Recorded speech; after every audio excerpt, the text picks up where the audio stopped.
శుభకార్యాలకు పూజార్ల కోసం వెతుకుతున్నారా? పూజారీస్.com లో అతి తక్కువ ధరలకే పూజార్లను ముందే బుక్ చేసుకోండి. వెంటనే కాల్ చేయండి. హస్తాంఘ్రి నిక్వణిత కంకణ కింకిణీకం మధ్యే నితంబమవలంబిత హేమసూత్రం ముక్తాకలాపముకుళీకృత కాకపక్షం వందామహే వ్రజచరం వసుదేవ భాగ్యం. భాగవత కథాసుధ తరువాయి భాగానికి స్వాగతం. కువలయ పీడాన్ని సంహరించాడు కృష్ణుడు బలరామ ద్వితీయుడై. సంహరించిన తర్వాత ఏనుగు తాలూకు 2 దంతాల్ని పెరికి చెరోదంతాన్ని గదల్లాగా భుజానేసుకుని ఇద్దరు తమ వెనకాలన్న బంధుజనము గోపబాలుడితోటి కలిసి మల్ల యుద్ధం జరుగుతున్న రంగభూమిని ప్రవేశించారు. ఆ లోపలికి వెళ్ళారు.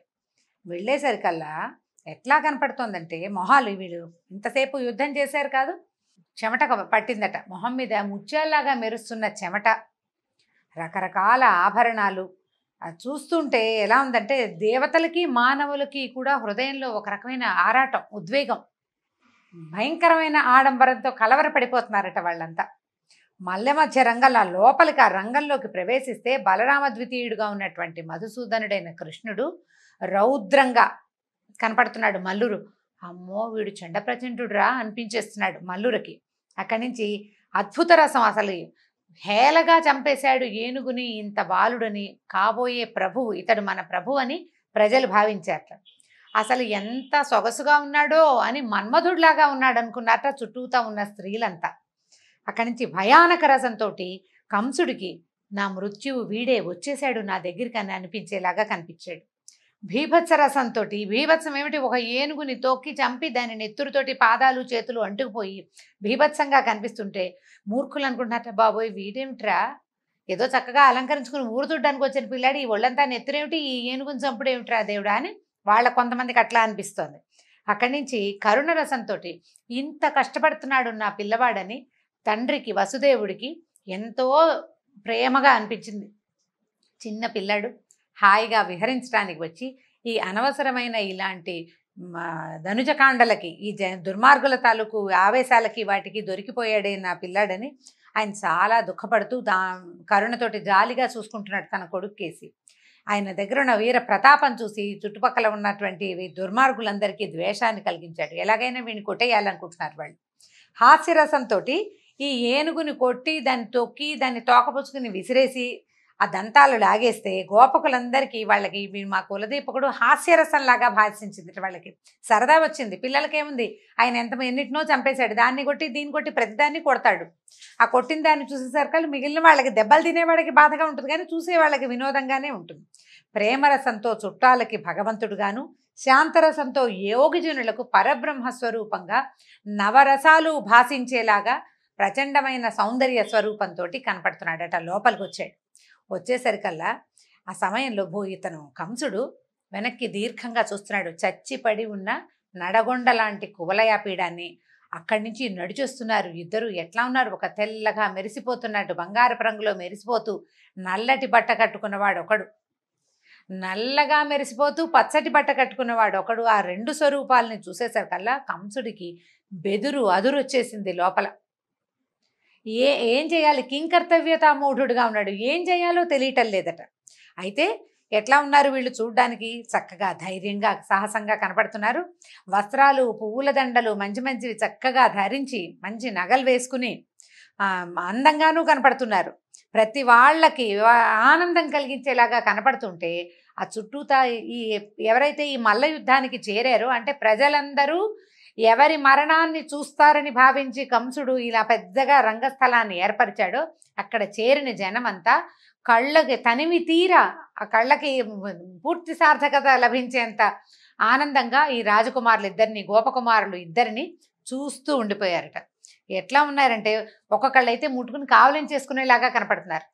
దగ్గరకు వచ్చేసి మీద పడి హగ్ చేసుకునేలాగా ఉన్నారనమాట. ప్రతి వాళ్ళు ఆనందం పట్టలేకుండా ఉన్నారు. ఏమనుకున్నారంటే విష్ణువు తన తేజో విలాసంతో ఈ భూమిని కాపాడడం కోసం వసుదేవుడి ఇంట్లో పుట్టాడు.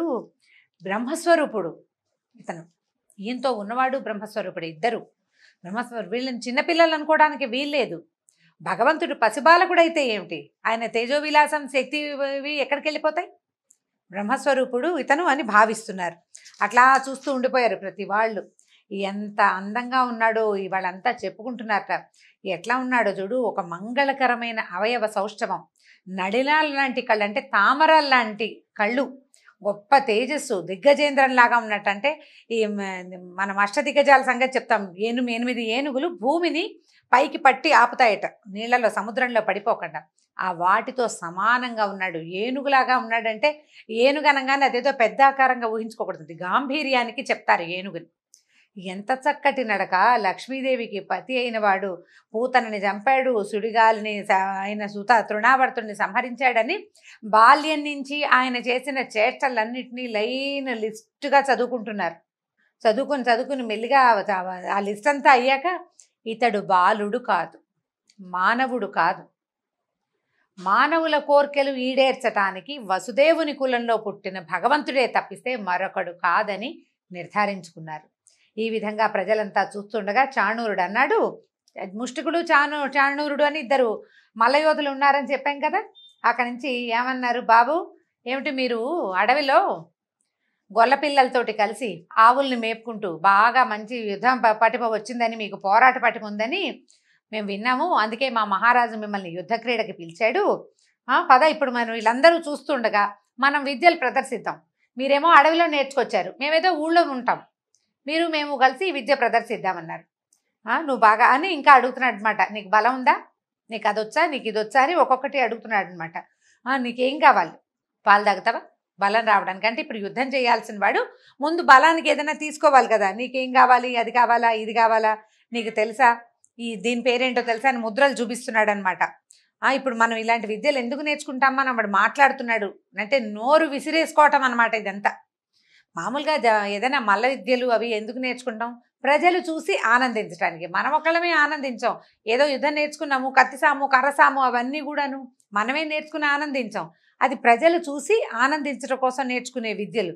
కాబట్టి మనం మల్ల యుద్ధంతో కాలక్షేపం చేద్దాం, రండి రండి అన్నాడు. అనేసరికల్లా కృష్ణుడు అన్నాడు, మాకు తెలియవు, సాములు తెలియవు, మేము చిన్నపిల్లలం, సత్తు ఉంది, మాకు బలం ఉంది, నాకు అది ఉంది, ఇది ఉంది అని కూడా మేము చెప్పలేం. మీరేమో మల్ల యుద్ధంలో నిష్ణాతులు, మీ కండలు అవి చూస్తే కనపడుతోంది, వజ్రాయుధంలాగా ఉన్నారు, ఇంత కర్కశమైన దేహాలు, ఇంకా మీతో మేమెట్లా చేస్తాం, మీతో మేమెట్లా యుద్ధం చేస్తాం, మేము చిన్నపిల్లలం కదా అన్నాడు. పైగా మీ రాజుగారికి వినోదం కలిగించే వాళ్ళం కాదు మేము. రాజుకి వినోదం ఎవరు కలిగిస్తారు, రాజు యొక్క పోషణలో ఉన్నవాళ్ళు రాజుకి వినోదం కలిగిస్తారు. మమ్మల్ని రాజు పోషించటల్లా, మేము పశుపాలకులం, మాకు రాజు పోషణ లేదు. కానీ పోరాటాలకి మీరు ఆహ్వానిస్తుంటే, కానీ మీరు రండి రండి అంటుంటే కాదని ఒకేసారిగా ఎలా అంటాము? అయితే సరే, ఒక పని చేద్దాం, నీతో నేను, ముష్టికుడితో మా అన్న బలరాముడు ఉత్సాహంగా పెనుగులాడదాం. నువ్వు పిలిచావు కాబట్టి, నిజానికి మేము ఈ పని చేసే వాళ్ళం కాదు, మాకు రాదు కూడా, కానీ నువ్వు పిలిచావు కాబట్టి, ఇక్కడ రాజు కూడా ఉన్నాడు కాబట్టి మన ఇద్దరం కలిసి యుద్ధం చేద్దాం. ముష్టికుడితోటి మా అన్నయ్య బలరాముడు పోటీ పడతాడు, వీళ్ళందరికీ ఆనందం కలిగిద్దాం. అంటే ఇది కొట్టుకు చచ్చిపోదాం అంటల్లా, కొట్టుకుని సంతోష పెడదాం మిగిలిన జనాలంటే సరదాగా చేద్దామని చెప్తున్నాడు. అయితే చాణూరుడు అన్నాడు, ఓరిని, నాతో పెనుగులాడేందుకు నువ్వెంత వాడివి, నువ్వు నాకు సమానుడు అవుతావా, నువ్వు చూస్తే పిచ్చుకలాగా ఎంతున్నావు, నేను చాలా ప్రసిద్ధుణ్ణి, నీకు ఇలాంటి గొప్పతనం ఉందా, ఈ రాజవీధిలో పోరాటం అంటే కుప్పిగంతులు వేయడం కాదు, బాగా ఆలోచించుకోమన్నాడు. అనేసరికల్లా పైగా ఈ చాణూరుడు ఎలాంటి వాడు బ్రహ్మదేవుడిని ఈశ్వరుణ్ణి మెచ్చుకోడు, అంటే దేవుడు అంటే కూడా లెక్క లేదనమాట, వాడి బలం మీదే వాడికి నమ్మకం. బ్రహ్మదేవుడిని లెక్క చేయడు, విశ్వక్సేనుడిని ఎక్కిరిస్తాడు, తన సాటి రాడని వాయుదేవుణ్ణి కూడా యుద్ధానికి పిలవడు, అంత బలం కలిగిన వాడు, మహాబలం, బలశాలిని నేను. యుద్ధానికి రేపు మాపనం పిలిస్తే వచ్చేస్తాడనమాట. ఇట్లా జగజ్జెట్టినైన చాణూరుణ్ణైన నేను ఒక గొల్లకు చిన్న కుర్రవాడితోటి, అంటే గొల్ల అనగానే మీరు కులాలకి పోవద్దండి, ఇంతకుముందు కూడా చెప్పుకున్నాం మనం, భాగవతంలో ఈ పదాలు వినపడుతూ ఉంటాయి. ఎందుకంటే గోవులని పాలించేవాళ్ళు అని అర్థం. వీళ్ళు సుక్షత్రియులే, చాతుర్వర్ణ్యంలో 4వ వర్ణానికి చెందిన వాళ్ళుగా వీళ్ళని చెప్పలేదు శ్రీమద్ భాగవతంలో కానీ మహాభారతంలో కానీ చెప్పలేదు.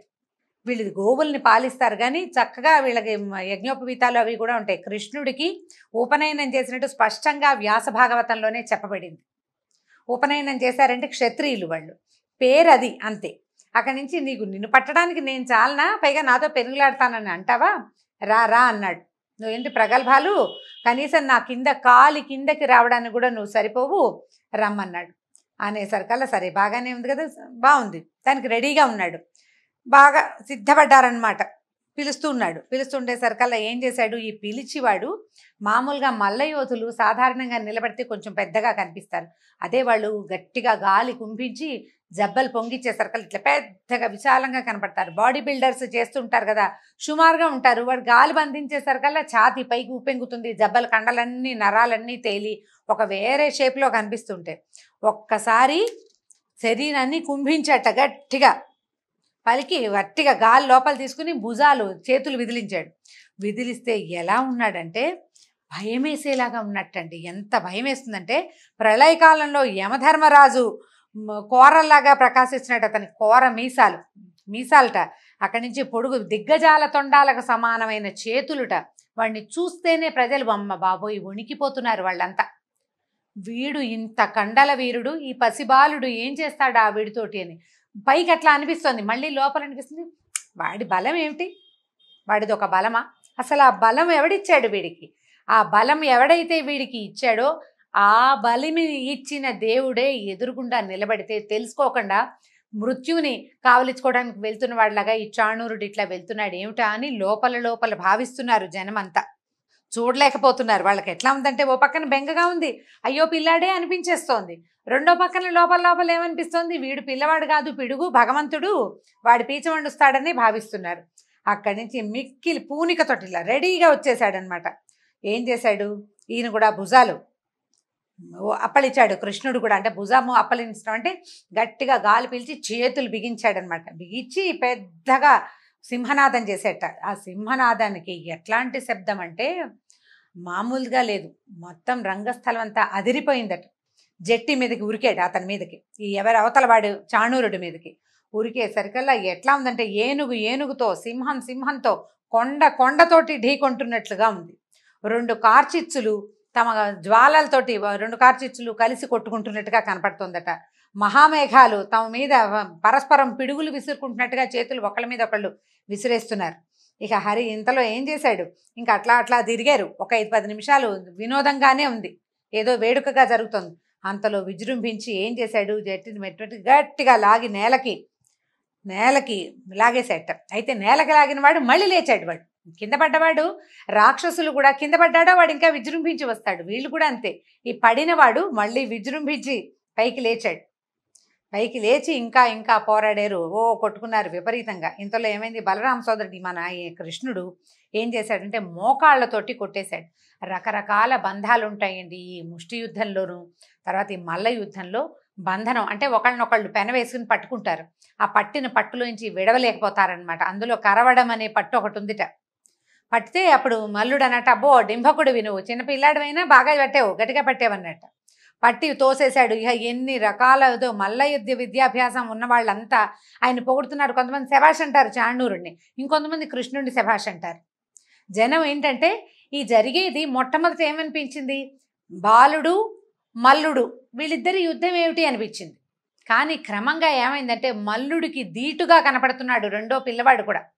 కుర్రాడైనా కూడా ఇతను కనిపిస్తున్నాడు. దాంతో ఆటలోకి నిమగ్నమైపోయారు ప్రేక్షకులంతా. ఏ పట్టు లాగు, పడే లాగాలి ఎట్లాగే అంతే అలా మాట్లాడుతున్నారు. అంటే ఆటలో ఇమ్మర్స్ అయిపోయింది మొత్తం ప్రేక్షక లోకం అంతా. వాళ్ళకి అప్పటిదాకా ఉన్న పిల్లవాడన్న భావన పోయింది. వాడు పిల్లవాడు కాదు అక్కడ ఉన్నవాడు. ఆ మల్లుడు ఎంతున్నాడో వాడికి ధీటైన వాడే రెండో వాడు కూడాను. ఉత్సాహంగా ఆటలోకి జొరబడిపోయారు. ఈ జొరబడగా కొట్టుకున్నారు. చివరికి ఏం చేశాడు, లాగి నేల మీదకి తోసేశాడు. తోసిన తర్వాత ఒక్క ఎగురు పైకి ఎగిరి, అది ఎట్లా ఉందంటే పంచ ఎగిరినట్టుగా కనపడుతుంది. అతను పసుపచ్చటి బట్ట కట్టుకున్నాడు. మనిషి ఎగిరినట్టు తెలియలేదట. మనిషి కుంభిస్తున్నట్టు పైకి ఎగురుతున్నట్టుగా తోచలేదు. ఒక్కసారి కిందకి దూకి మోకాలుతోటి అతని హృదయ భాగం మీద నొక్కేశాడు.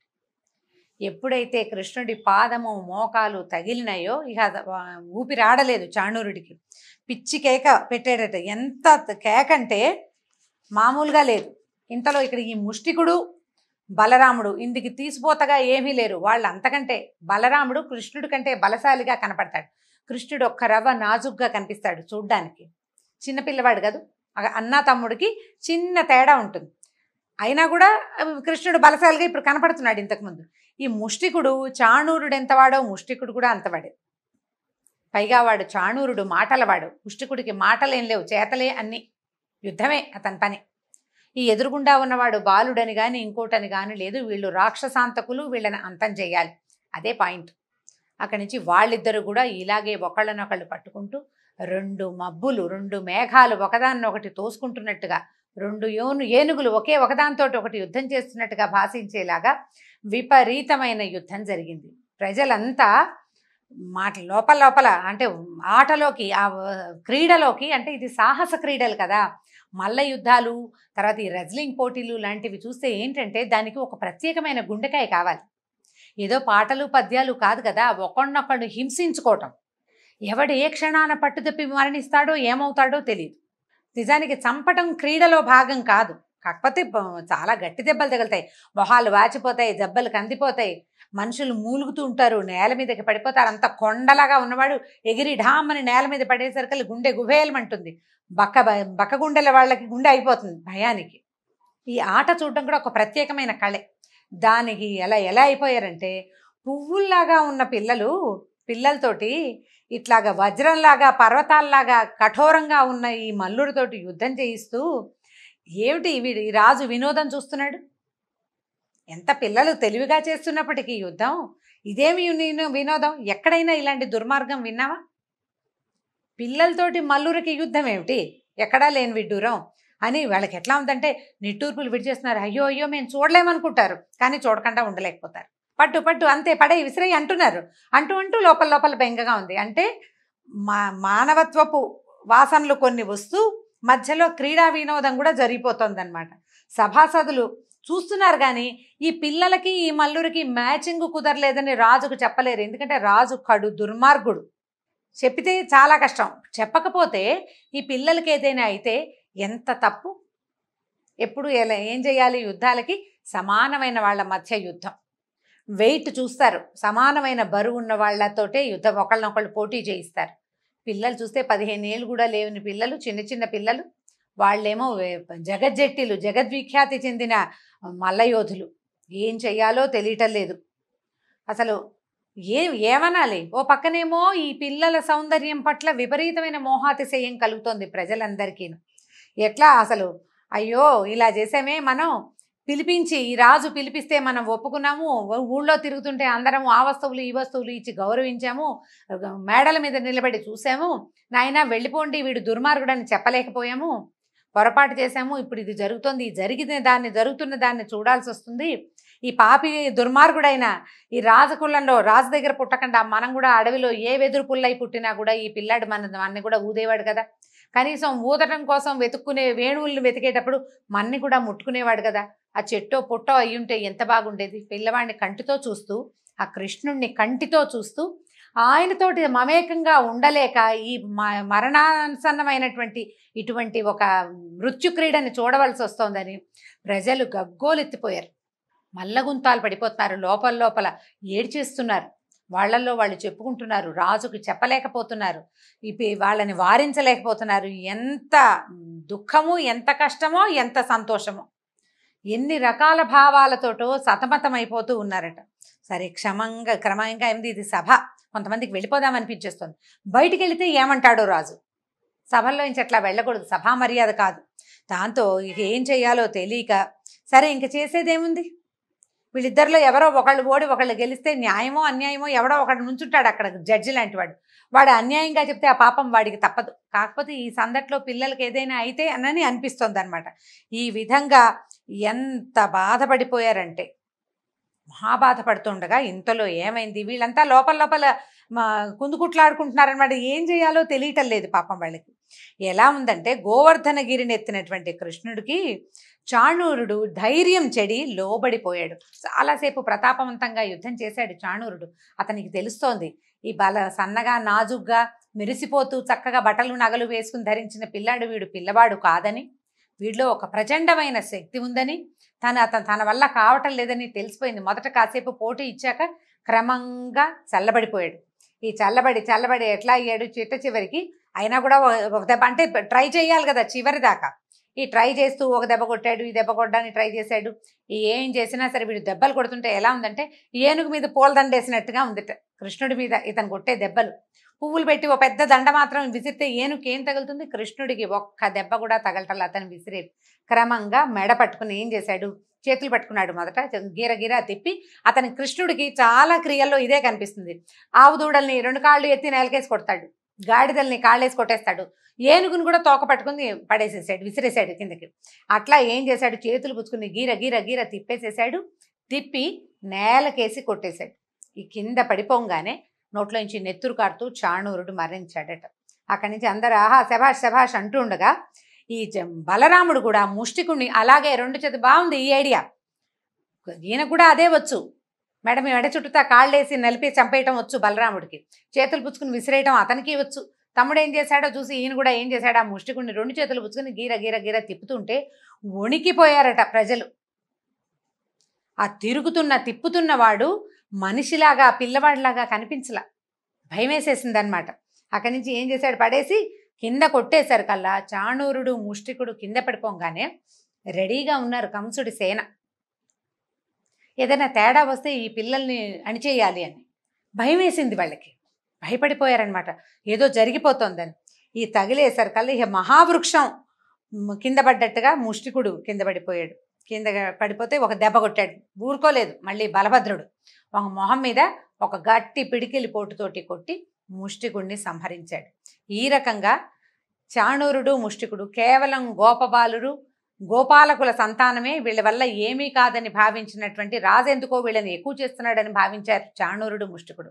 వాళ్ళ యొక్క అహంభావానికి ఎదురు శక్తి తెలియక యుద్ధానికి దిగిన కారణంగా వీళ్ళిద్దరి చేతిలో వీరమరణానికి దొరికారు. వాళ్ళిద్దరు వీరమరణం పాలయ్యారు. అక్కడి నుంచి బహుశా వీళ్ళిద్దరు ఈ చేతులు తగిలి ఈ చేతుల స్పర్శతోటి వీళ్ళకి విష్ణు సాయుధ్యం లభించుంటుంది. దీంతో భాగవత కథా సుధ ఈనాటికి సమాప్తం. రేపు మళ్ళీ కలుసుకుందాం. నమస్కారం.